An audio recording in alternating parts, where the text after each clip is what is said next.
Bible 101 Episode 3. Actually, hindi boring ang Bible, baka ikaw lang talaga ang inaantok. So, ang unang tanong, may genre ba ang Bible? Actually, yes, may genre ang Bible. Ang Bible kasi ay isang parang library. Maraming klase ng sulatin. May action, drama, love story, poetry, inspirational at prophecy. Hindi siya isang buong aklat lang. Ito ay collection ng 73 books. Actually, 73 kung Catholic ka. Full version po tayo, hindi tayo kulang.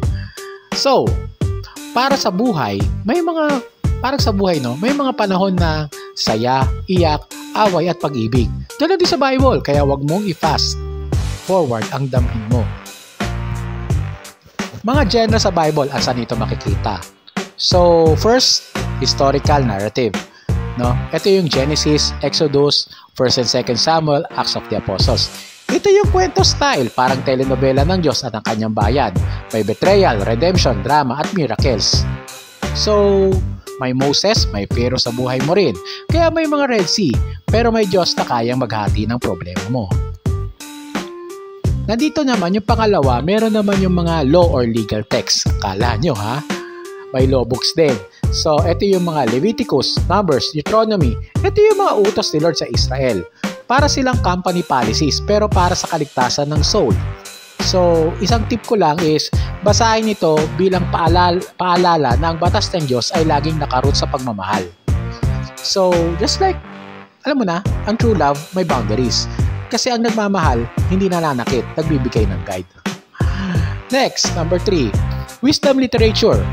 So, ito yung mga Proverbs, Ecclesiastes, Sirach, Wisdom. Ito yung favorite ko dahil ito yung mga hugot books ng Bible. Puno-puno ng quotable lines, parang araw-araw na buhay, pag-ibig, pamilya, disiplina at kabutihan. So, kung naghahanap ka ng caption sa Facebook na may lalim at faith, dito ka na maghanap. So, poetry, ito yung mga Psalms, Song of Songs, Lamentations. Ito yung mga tula at kanta ng kaluluwa, perfect for prayer and worship. So, sa bawat iyak mo, may psalm na tugma. Kasi kahit sa luha, may awit si Lord para sa'yo. Next, prophecy books. Isaiah, Jeremiah, Ezekiel, Daniel, and Revelation. Ito yung mga mensahe ng Diyos na madalas warning. Pero laging may pag-asa. Hindi ito pang takot, kundi pampagising. Na hello, uy. Minsan masakit ang katotohanan pero mas okay na magising kaysa mabuhay ka sa kasinungalingan. Last, actually hindi pala, sorry. Next, Gospels. Ano ito mga to? Ito yung Matthew, Mark, Luke, and John. Ito yung heart ng Bible. Buhay, salita at gawa ni Jesus.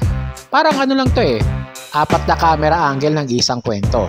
Dito mo mararamdaman ang perspective ng 4 na manunulat. Perspective ng real love, Hindi fantasy, kundi sacrificial love. Dito mo malalaman kung paano magmahal ng totoo, kahit masaktan, kahit ipako, basta para sa kaligtasan ng mahal. Next, letters or epistles. Romans, Corinthians, Galatians, hanggang Jude.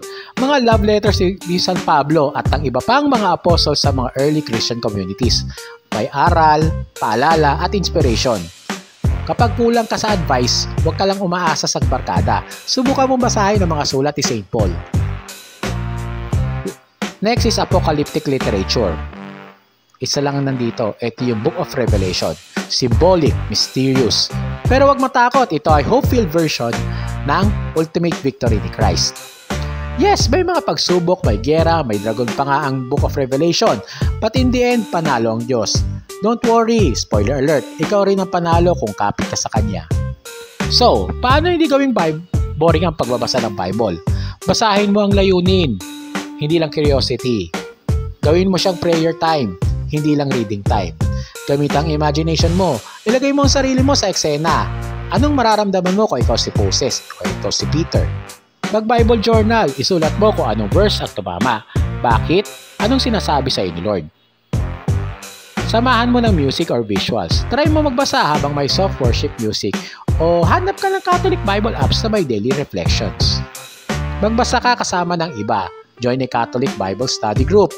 May masaya at mas malalim kapag may kasama kang nagtatanong at nagbabahagi.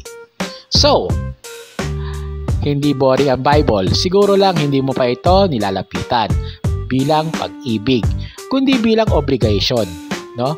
Pero pag binasa mo ito may buong puso, magugulat ka sa dami ng beses na sinusuyo ka na ni Lord. That's all.